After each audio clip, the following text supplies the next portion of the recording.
वो कौन सी चीज़ है जिसकी बुनियाद पर हमारी ज़िंदगी आज नेकी की तरफ नहीं बढ़ रही, अच्छाइयों की तरफ नहीं बढ़ रही, तालीम की तरफ नहीं बढ़ रही, खल्क़ खुदा की खिदमत की तरफ नहीं बढ़ रही। उस चीज़ को आज समझने की ज़रूरत है ताकि आप महसूस कर सकें कि उसका करेक्शन हमारे लिए कितना ज़रूरी है। हुज़ूर मुफ़क्किर इस्लाम ने अभी आपके सामने खिताब में उम्मत मुस्लिमा के ज़वाल के हवाले से फरमाया और आपने वजाहत फरमाई कि असबाब ज़वाल क्या हैं। डॉक्टर इकबाल ने ज़वाल की वजह जो बयान फरमाई है, उस वजह को उनके शेर की शक्ल में मैं आपके सामने पेश करता हूँ कि डॉक्टर इकबाल कहते हैं, क़ुव्वत फ़िक्र व अमल पहले फ़ना होती है, फिर किसी कौम की शौकत को ज़वाल आता है। पहले इंसान की सोच बदलती है, पहले इंसान की फ़िक्र बदलती है, पहले इंसान का नज़रिया बदलता है और उसके बाद वो इंसान खुद बदलता चला जाता है। शैतान ने सबसे पहले जिस चीज पर हमला किया था और जिस चीज की तरफ उसने तवज्जो दिलाई थी और जिस चीज को उसने टारगेट किया था, वो फिक्र ही थी, सोच ही थी। और उसने चाहा था कि हजरत आदम अलैहिस्सलातु वस्सलाम की सोच तब्दील कर दी जाए, इसलिए कि वो जानता था कि सोच बदलेगी तो अमल के अंदर तब्दीली पैदा हो जाएगी। चुनांचे आप देखें, कुरान कहता है फवस्वस लहुमुश शैतान, कुरान कहता है कि शैतान ने उनके अंदर वसवसा पैदा किया। आप अंदाज़ा लगाएं, आज भी शैतान यही कोशिश कर रहा है कि फ़िक्र तब्दील कर दी जाए, सोच बदल दी जाए। हज़रत हाजरा रदी अल्लाह ताला अन्हा की फ़िक्र पर उसने हमला किया और उसने कहा, क्या आपको मालूम है कि हज़रत इस्माइल को हज़रत इब्राहिम कहाँ लेकर जा रहे हैं? वो ज़बह करने लेकर के जा रहे हैं। हज़रत इस्माइल की फ़िक्र ही पर उसने हमला किया और कहा, आपको मालूम है कि आपके वालिद आपको कहाँ लेकर के जा रहे हैं? पता चला शैतान सबसे पहले सोच बदलने की कोशिश करता है, फ़िक्र बदलने की कोशिश करता है। आज आप अगर देखें, इलेक्ट्रॉनिक और प्रिंट मीडिया के ज़रिए, सोशल मीडिया के ज़रिए पूरी दुनिया के इंसानों की सोच बदली जा रही है। बैक वक्त इंसान उस रास्ते का मुसाफिर बन जाता है जो कुछ टीवी और वीडियो और सीरियल के अंदर देख लेता है, सोशल मीडिया के अंदर देख लेता है। आदतें बदल जाती हैं। पहले फटे हुए कपड़े पहनने में आर इंसान महसूस करता था, अब वो फैशन के अंदर शामिल हो गए। जिंदगी पूरी चेंज हो रही है, फिक्र बदल रही है। अब अच्छी फिक्र नहीं, अच्छी सोच नहीं, अच्छे ख्यालात नहीं, अच्छे नज़रियात नहीं। और सबसे पहली चीज़ जिसे आज आपको जहन के अंदर रखना है कि मगरिब ने आज जो सबसे बड़ी फिक्र पूरी दुनिया के अंदर फैलाई है, वो उरियानियत की तो है ही, साथ में सबसे बड़ी चीज़ ये है कि उसने सेल्फिश, खुद गर्ज इंसान को बना दिया। और इंसान इतना खुद गर्ज बन गया कि न अब भाई का रह गया, न बाप का रह गया, न माँ का रह गया, न बीवी का रह गया, न बच्चों का रह गया।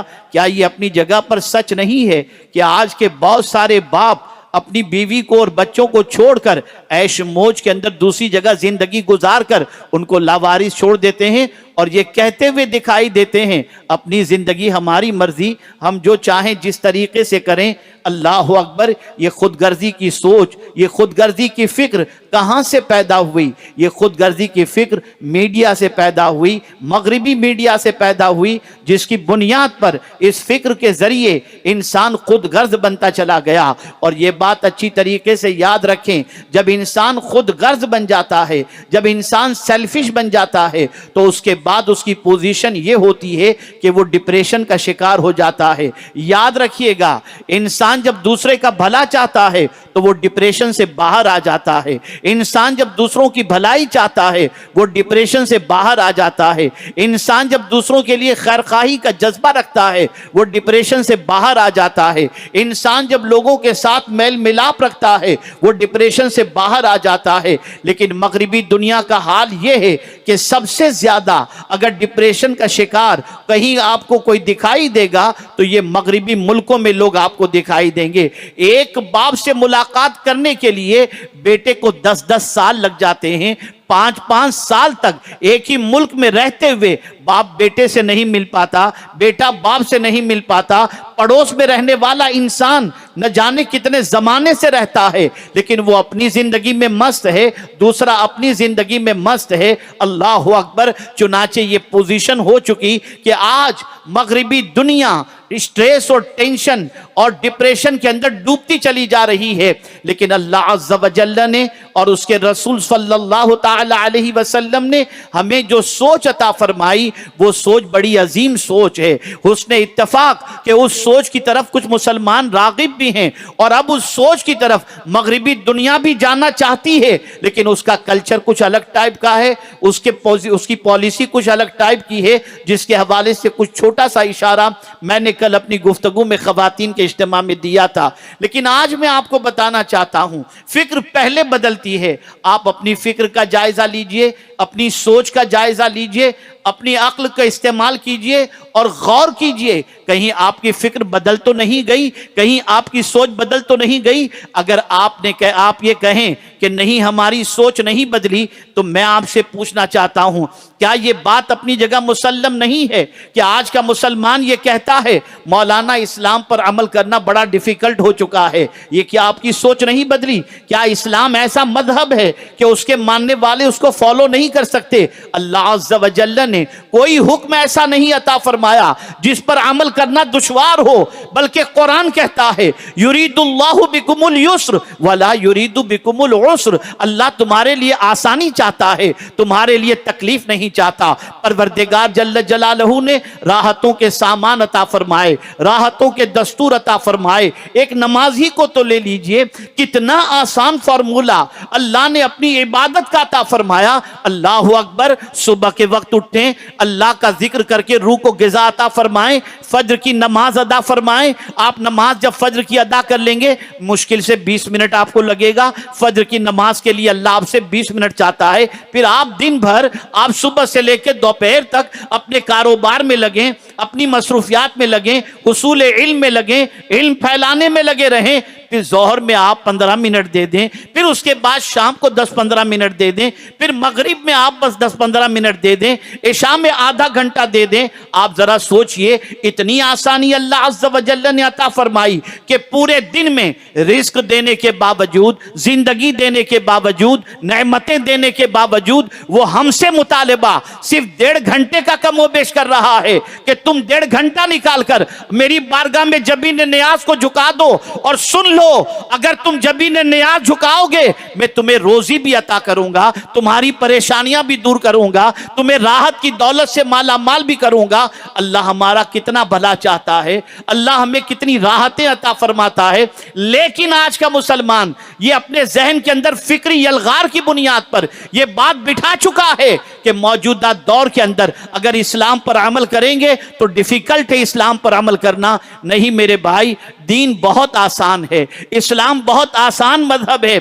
मैं आपको समझाता हुआ चलूं, मेरे प्यारे आका सल्लल्लाहु अलैहि वसल्लम के प्यारे दीवानों, एक तो ये फिक्री हमला हुआ, दूसरा फिक्री हमला यह हुआ है कि मुसलमान इस्लाम पर अमल करने में शर्म महसूस करता है, शर्म महसूस करता है और माइंड सेट होता जा रहा है। गुनाह करने में कोई प्रॉब्लम नहीं, बदकिरदारी के अंदर गिरफ्तार होने में उससे शर्म नहीं आती, लेकिन जब बात कही जाए नबी के तरीके पर अमल करने की, कुरान और अहादीस पर अमल करने की, तो शर्म आता है। मैं उसको एक छोटी सी मिसाल के जरिए आपको समझाऊं और आपके ज़मीर को झिंझोड़ने की कोशिश करूं, शायद के बात आपकी समझ में आ जाए। अगर किसी मिलियनर की महफिल में आप चले गए और आपको प्यास लगी है, सब बड़े बड़े सरमाएदार वहां पर मौजूद हैं, हुक्मरान तबके के लोग भी मौजूद हैं। उसमें आपको पानी पीना है, फौरन आपका ज़मीर अंदर से कहेगा अगर बैठकर नबी की सुन्नत के मुताबिक पानी पीऊंगा तो लोग मुझे बैकवर्ड समझेंगे। और उस मौके पर इस सोच की बुनियाद पर इंसान नबी के तरीके को छोड़कर उस तरीके को फॉलो करता है जो तरीका नबी की सुन्नत के खिलाफ है। यह जज्बा नहीं पैदा हो गया, यह सोच नहीं बन गई।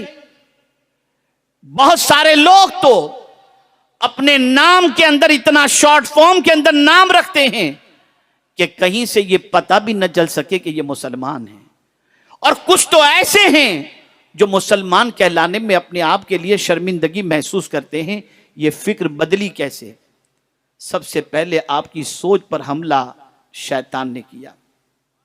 आपका राब्ता कुरान से टूटा, आपका राब्ता रसूल आजम सल्लल्लाहु अलैहि वसल्लम की अहादीस से टूटा, आपका राब्ता नेक लोगों से टूटा, आपका राब्ता अच्छों की सोहबत से टूटा। नतीजतन सोच बदल गई। अरे वो कौम क्या तरक्की करेगी जो कौम अपने नबी के तरीके पर अमल करने में शर्म महसूस करती हो।